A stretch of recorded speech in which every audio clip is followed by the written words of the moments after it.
un vēl viena Amolda.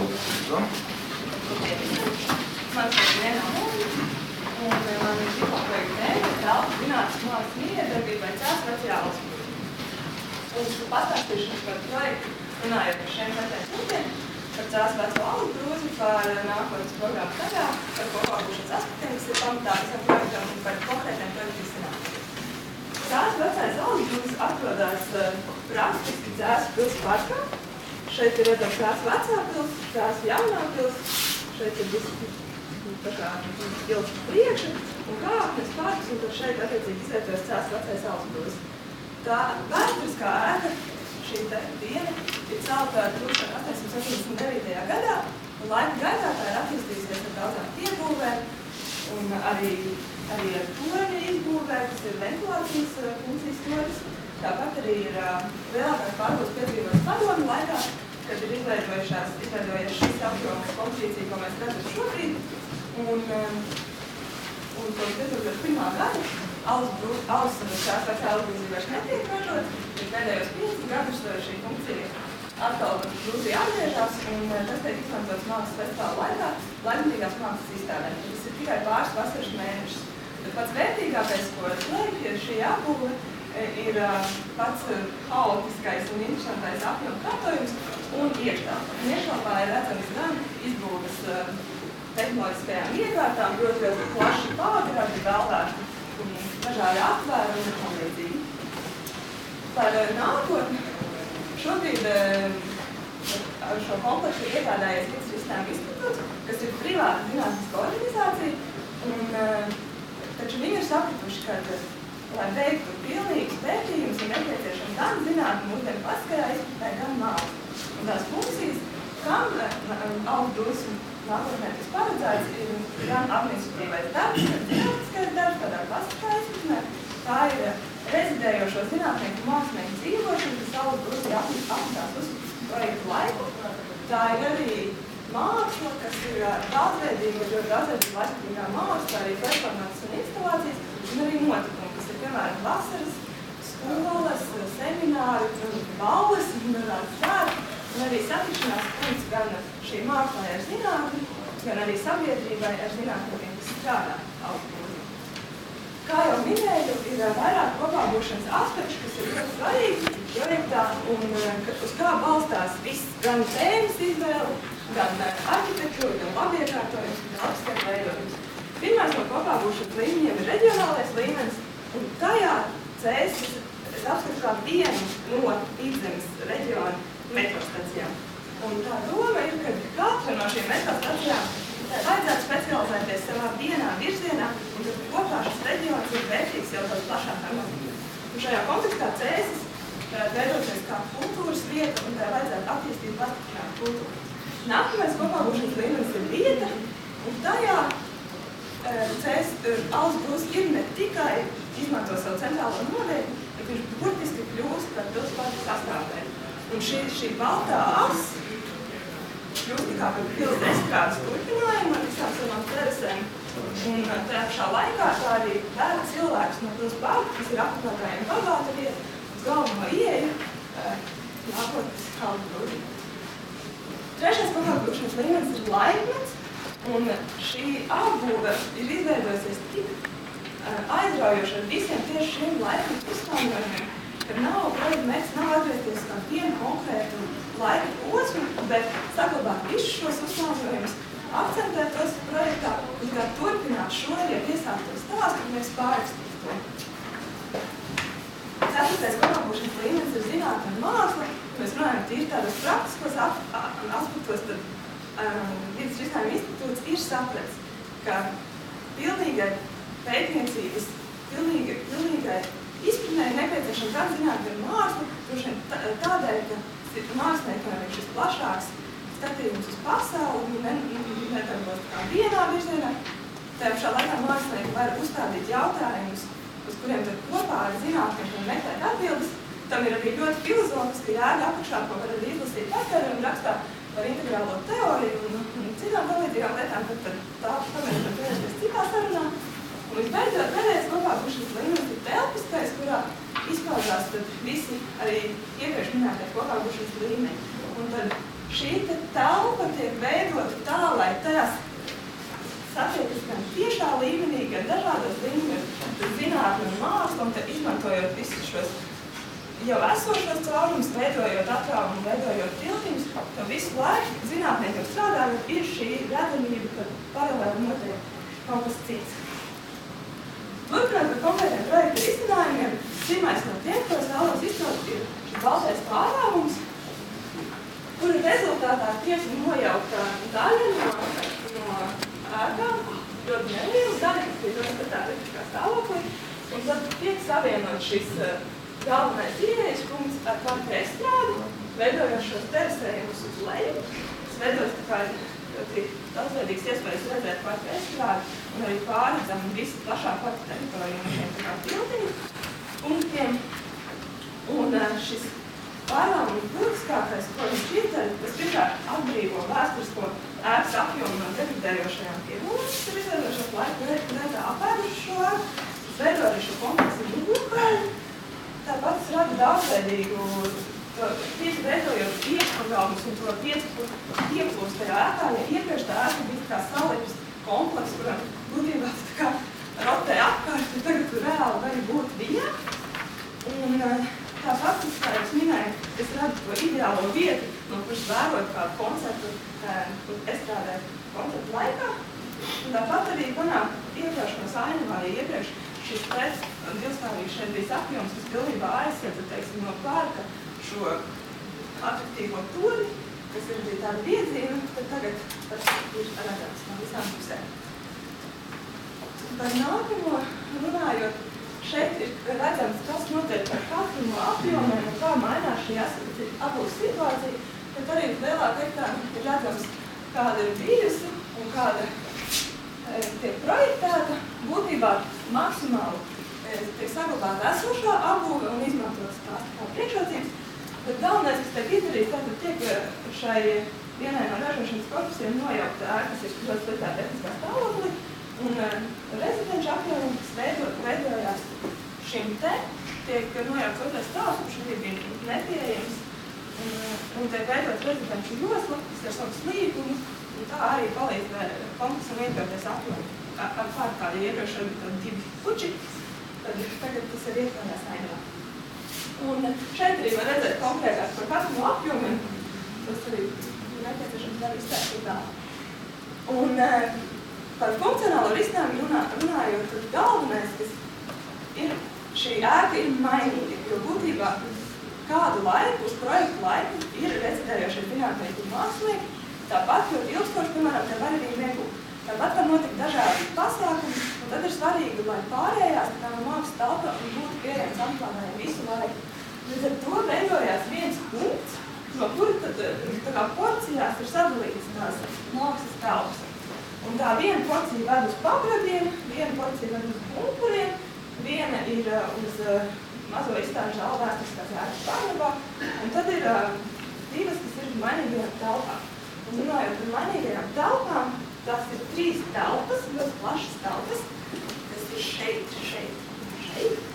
Un tās tiek veidotas tādā, kas ir pielāgota ar tīrāmo starpsienu palīdzību, ar ārējo paneļu, tīrāmo palīdzību dažādām šīm funkcijām, kas ir gan zinātnieku darbs, tas ir veidot privātā telpa ar dienas gaismu daudzumu lielu, gan tā ir brīva telpa dažādām lielām instalācijām, pasākumiem un ballēm.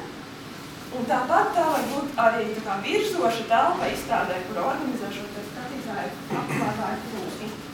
Par pārējām funkcijām runājot, šeit izvietojas rezidents, kas ir tā kā vizuāli nedaudz tā kā atrautas no kopējā kompleksa nodrošinot daļai šo privātumu. Un pat viņām vēl joprojām caur pagrabu, kas šajā pusē nav pagrabs, tiek iedot saikne ar pārējo kompleksu. Tad, kā jau minēju, šeit izvietojas šīs 2 plašās telpas, šeit izvietojas kafejnīcas apjoms arī ar perfektu skatu uz parku, un šis ir tas turpinājums. Un šeit izvietojas administrācija zinātnieku un mākslinieku funkcionālo. Tas arī būtībā viss. Paldies! Darbu vadījis lektora Sandra Levāne. uzsver, ka diplomāta darbs ir bijis ļoti organizēts un disciplinēts un veica lielu pietātu gan pret dzēs pilsētas telpiskajām kvalitātēm, gan arī šo vēsturisko ēku kompleksu, iezīmējot gan nākotnes attīstības perspektīvu, gan arī ļoti rūpīgi pētot šo esošo vēsturisko substanci un domājot par tās attīstības iespējām. Darbu ir recenzējusi lektora Māra Ābele, kas ir kopumā darbus teicam vērtējumu, tad atzīme 9. Ir akcentējusi recenzijā, ka diploma projektā no vienas puses apskatīta ir kā zināma, bet no otras puses līdz galam neapgūta teritorija, gan cēsmē, gan arī pilsētas vietu mentālajās kartēs. Un šīs idejas svaigums viņas prāt slēpjas funkcijas izvēlē, mēģināt veidot kopīgu zinātnes pētniecisko telpu, kas savienota ar klasisku mākslas rezidenču funkciju. Un šādā veidā, turpinot Cēsu mākslas festivāla tradīcijas, iespējams pavarot arī kādas jaunas iespējas šī festivāla norisē nākotnē. Recenzenti īpašas piezīmes neizvirza. Vienīgais viņas iebildums ir tāds, ka acīm redzot darba autorei koncentrējoties uz ļoti sarežģīto telpisko risinājumu, tātad šo dažādo saišu veidošana, nedaudz otrā plānā ir palikusi arhitektoniskā tēla detalizācija, ko ir samērā grūti nolasīt, gan attiecībā uz apdars materiāliem, gan arī uz varbūt koncepciju kopumā. Jā. Tur kā sekos kāds komentārs, ja? Jā, runājot par materiālu izvēlu, kas tiek apjūta kā pārējo veido, daļas, protams, kā jau es minēju, ir saglabāt tieši to esošo, kas ir vēsturiskā ēka, tad šeit ir redzams, ka ir esošā pārstāvja un saglabāt šajā līnī.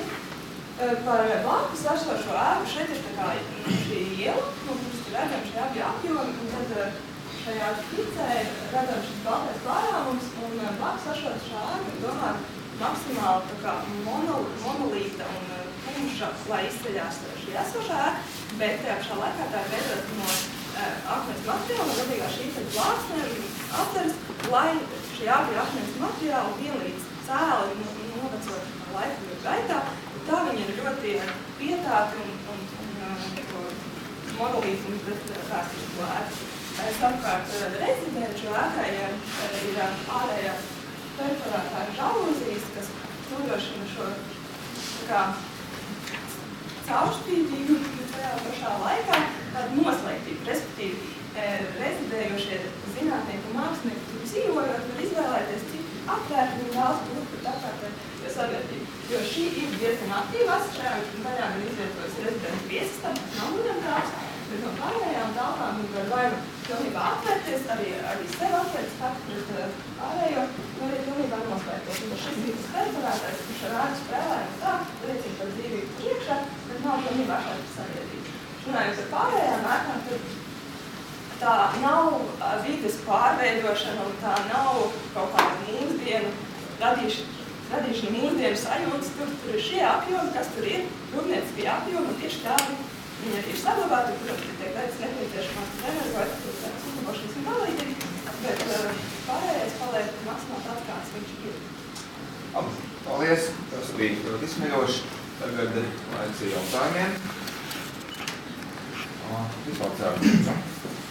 Jā, es arī gribētu uzreiz atgriezties pie jautājumu par arhitektūru par tēlu. Man ir tāds sajūta, ka jums pašai tajā darbā vienā brīdī mazliet bijis neskaidrs, kurā virzienā jūs gribētu iet. Man arī tas jautājums būs par šo virzienu, jo jūs kā raudzītos uz tām vizualizācijām uz planšetēm, jūs stāst, jums būs tāda ārkārtīgi liela daudzveidība, kā jūs pat teicāt, turpināt iesākt to stāstu. Mēs ņem tas turpinās. Tāda ir spekulēt. Kamēr vienā brīdī veidojot maketu, jums ir tāds iespējams aizsmēs kādam, kurš to ir taisījis, ir tāds likties, ka varbūt tām Nu, pavisam vēsturiskam apjomam, kurš patiesībā ir tas augsts grūtis, būtu jāpaliek kā tādam galvenam detalizētam elementam un pārējie kļūst par tādiem fonu objektiem, kas izlaudās tādā melnbaltā turtajā grafikā, kas īstenībā ir pilnīgi divas ārkārtīgi atšķirīgas pieejas. Tad būtu aicinājums jums izvēlēties, kurš tad ir jūsējis, tas planšets vai tas makets, vismaz jūs attieksmi. Drīzāk tās planšetes, jo maketā es vēlējos, lai izceļās, tiešām šis datordarbs ir nosaukts maketu tehnikā, kas ir ļoti labi nosaukts vizuāli dabā, lai nosaukts kā maketu tehnikā, bet kā ir šīs daudzveidības saglabāšana un attiecīgi no katru punktu, kur ir redzams, teiksim, no šeienes redzams tikai tonis, kaut gan no ielas nav redzams pilnīgi nekas, kas ir aiz. Tā kā, lai no visiem šiem punktiem ir šī daudzveidības. Tā kā planšets jūsējās. Labi, paldies, to mēs noskaidrojām. Kā ir jautājumiem? Jā, lūdzu, jautājums no malas profesors Krasniņš. Sakiet, lūdzu, kāpēc jūs lietotās grafikas no plāniem un nolasīt, kuras ir esošā celtnes substance un kuras ir jūsu jaunprojektētas konstrukcijas? Principā tāda lielākā daļa ir esošais, bet tādā plāna, tas plāns jau tā ir, cik līmeņi ir bagāts un cik dažādām tādām niansēm bagāts, kad tās grafiskās nosaukšanas ziņā es izvēlējos to nerādīt plānā, bet parādīt schēmās. Es esmu strādājis ar projektiem, kur ir ļoti parādīts gan nojauktais, gan esošais, gan piebūvētais, bet tas jau, šis rasējums jau sāk agrāk par tehniskā projekta līmeni, bet šajā stadijā projektas vēlējos, jo tas ir skaidri nolasāms un Ar nolūku ir parādīts tā, lai nebūtu saprotams, kas ir jauns, kas vecs plāns. Ar nolūku ir parādīts plāns esošajās schēmās, kas ir jauns. Mēs varētu plāniem schēmas. Ar plānos, jā. Ar nolūku nerādīt šo lietu. Mēs to vispār nediskutējam. Es gribēju mazliet atgriezties pie tā funkcionālā risinājuma. Man es domāju, ka es apmēram saprotu, kāda tā mākslas dzīve veidojās. Bet jūsu koncepcija ir tieši to zinātni arī aktīvi integrēt. Cik man ir nācies tā pauz galam klausīties dažādi zinātnieku stāsts par to, kā viņi strādā, tad diezgan daudz zinātnieku uzsver, ka viņiem ir vajadzīgs specifisks iekārtas laboratorijas, viss kaut kas tāds. Pie tam katrai nozarei un varbūt pat katrai zinātņu jomai ļoti specifisks, kas acīm redzot šeit nebūs.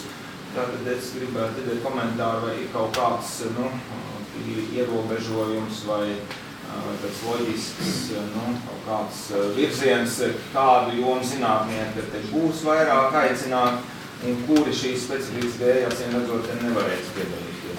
Tas stāsts ir nedaudz savādāks, jo tas tad ir jāsaka vispār, kas ir risinājuma institūts. Tā zinātniskā organizācija tieši nodarbojas ar attālo vidas izpēti, respektīvi lidojot ar lidmašīnām pāri dabai ar šiem sensoriem, nosakt biomasas un tam līdzīgi, un tieši analizēt un relēt augstums un tam līdzīgi.